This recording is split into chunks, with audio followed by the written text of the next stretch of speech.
The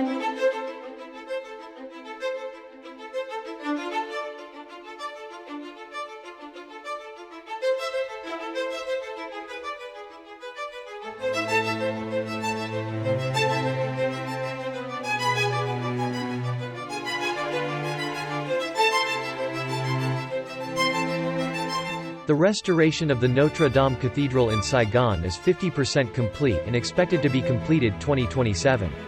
It was expected to cost $4 million USD in 2015, but the most recent predictions put the total bill at $5,980,000 USD. 2 crosses were taken down from the church's roof March this year and sent to Belgium for restoration. After a lengthy period of time, the 2 127-year-old crosses were corroded. The crosses are more than 1.8 meters wide, almost 4 meters tall, and weigh 600 kilos. Ngày 1 tháng 7 năm 2017, nhà thờ 9 tòa Đức Bà Sài Gòn bắt đầu cuộc đại trùng tu. Xi măng, vữa, cát, đá, từng viên gạch đều được nhập từ châu Âu. Chi phí đội lên thành 5,98 triệu đô la Mỹ so với ước tính ban đầu và dự kiến cuối năm 2027 hoàn thiện. 2 thánh giá ở trên 2 tháp chung được hạ xuống vào ngày 6 tháng 3 năm nay và đã được gửi đi Bỉ trùng tu.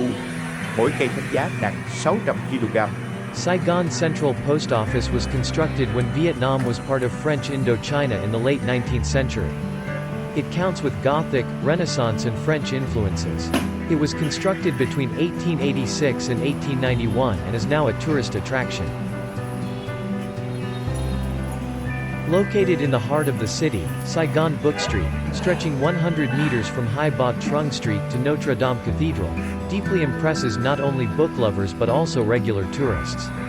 Besides immersing yourself in the book world, you can sit down and enjoy a sip of drink in the calming atmosphere. The street is just next to Saigon Post Office.